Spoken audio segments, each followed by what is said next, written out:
Hi guys, and welcome to the player ratings for Arsenal against Everton. And wow, that was another really tough game. Just before I continue, make sure you comment down below who your man of the match was, and because it was a really tough decision. I thought Aubameyang was awesome, Leno was awesome, so let me know who your man of the match was down in the comment section, and make sure you subscribe for more content. Make sure you like the video, click the like button if you like the video, and thanks for the support.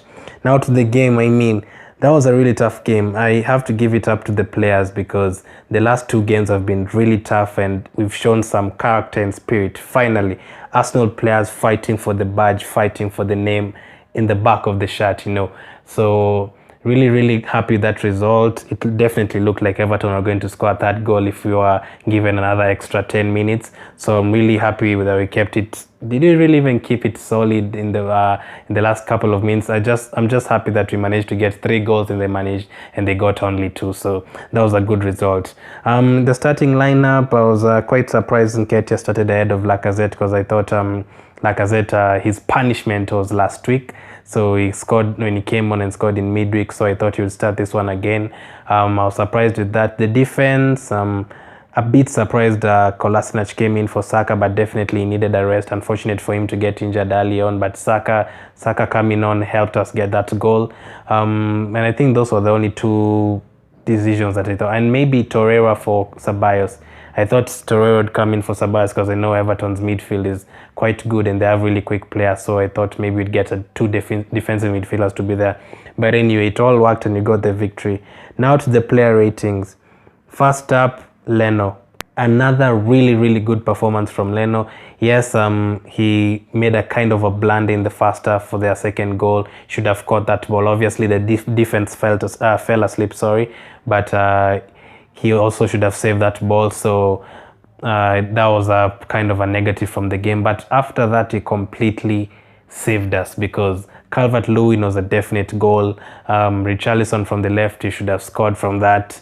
So Leno really made some good saves and it's proving again. I just said, yes, Alisson and Ederson are rated ahead of him, but that is in terms of technicality. In terms of shot stopping, I actually think Leno is on top there with De Gea above those other 2 because the shot stopping is really good. If he could improve in the technicality part of his game, he'll probably be the best goalkeeper by the end of the year. So for Leno today, I'm going to give him an 8.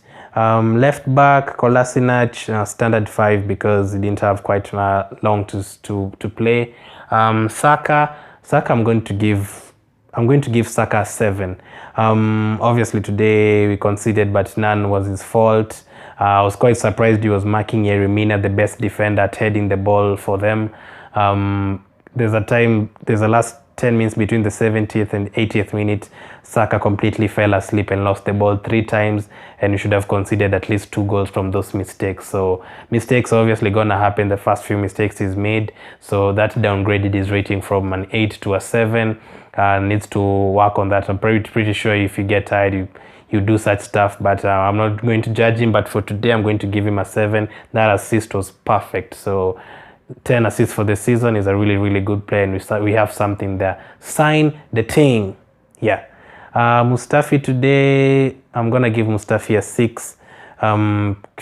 The defense was asleep today, conceded 2 goals, could have conceded 4 or 5, kept opening up, so not really the best probably one of the worst games Mustafi has played since Mustafi and Luiz, the partnership, or the whole 4 defenders, the entire back line. So for today, I'm going to give Mustafi a 6. Luiz, I'm going to give a 7 because of that assist. That was really good. Yes, he made them. I think the guy who scored the first goal, he was only supposed to mark him, Calvert Lewin. But the pass for Aubameyang was quite clinical. I mean, that is why I want Luiz to play as a midfielder. So for today, for that, I'm going to give him a 7. It could have probably been an 8 if our defense was a bit tight today, but it was a bit too open. So 7 for Luiz. Bellerin, I'm going to give him a 6. Didn't quite get forward a lot today, but they were really attacking him on his side. I mean, they kept on giving the ball to Baines and Richarlison at every chance, and they completely peppered him. So it was a really tough afternoon, tough night for him. So I'm going to give him 6. In the middle of the park, Saka, I'm going to give a 7. Didn't quite see him make any mistake today. There was another time he passed the ball to Pepe. It was a really, really good pass. Moved the ball quicker today. That I liked about him today. Again, no mistake, no yellow card. So I'm going to give Saka 7. Ceballos, I'm going to give Ceballos an 8. A very, very good performance. The Luiz pass to Aubameyang, it came from Ceballos spinning the midfielder and passing the ball to Luiz. Moved the ball faster, didn't pass back. He moved the ball forward quicker to Pepe, to Aubameyang on the left, to Ozil in the middle of the park. He was playing really well. And yes, he did concede that free kick early in the game, and he conceded from that.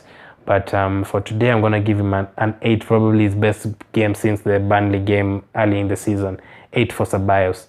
Pepe got another assist. I don't know if I'm the only one who feels so confident every time Pepe gets the ball.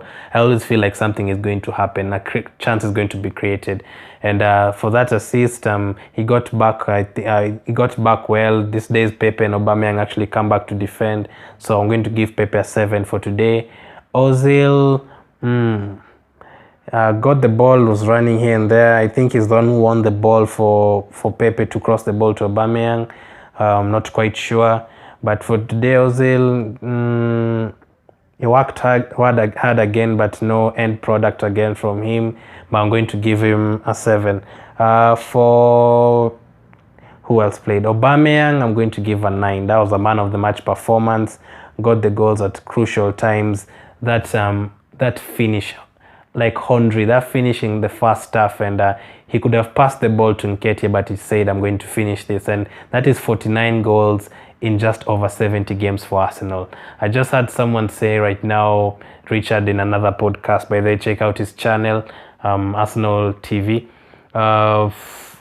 He just said that Aubameyang could have probably reached the number of goals that Henry reached if he was a bit younger, because he scores and scores and scores. 49 goals in just over 70 games is crazy. So I'm going to give him a 9 for today. Captain performance. Nketiah, I'm going to give an 8. Unlucky to hit the post, got the goal at a crucial time. Very good finish. Better game than before. Probably the best game since he came back. Played 90 minutes, worked hard, gets himself into really, really good position. So I'm going to give him an 8 for today. From the bench, Torreira, I'm going to give him a 7. Stick to his position, no mistake for the 15-20 minutes he was on. Guendouzi, people were saying they preferred Lacazette to come on instead of Guendouzi, but I thought when he came back, he pressed from the front. I think that is what Arteta wanted, and he worked very hard. No mistake. He pressed from the front, held on to the ball well. So I'm going to give him a 7.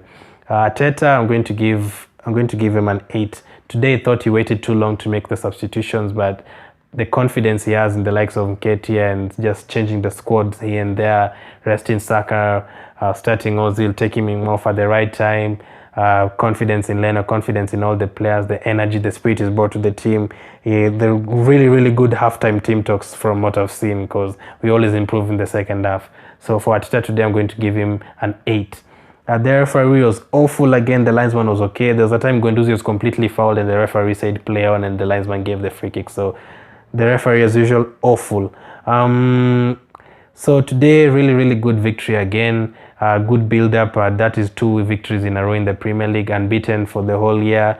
Good build-up to the Olympiacos game that we have, and the Portsmouth game that we have next Monday in the next 8 days. So really, really good momentum being built. We are creating something. The fans are happy. Players look happy. The manager looks happy. Everyone is getting a chance to play. Lacazette, Nketiah, Saka, Kolasinac, probably Holding will get a chance in the next 2 games. Can't wait to see him. Pablo Mari, Martinelli, it's being switched up. So yeah, really good performance. I'm happy for today. Man of the match, Aubameyang. As I've said, let me know who your man of the match was. Later in the week, probably on Monday, I'll have my preview to Olympiacos, and after the game, player ratings and the preview to Portsmouth. Watch out for that. Make sure you subscribe and click the like button. And a shout out to a couple of more Arsenal fans. Check out Ray's channel, Arsenal Fan Circle. He does some really good podcasts. I was just on for the Arsenal versus Everton review. Check out Alex Cannon Fodder TV. Also does some real good podcasts, different shows every week. Check out Richard on Arsenal TV's channel. Check out my here. He has a Facebook channel and has a good channel, sorry. You can check him out on the podcast on Arsenal Fan Circle and get more details on everything. Check out Hopes and Indian Goon and everyone else who has their channel. Real Arsenal fans, real podcast, fun podcast to be on. And keep supporting. Make sure you subscribe, and God bless.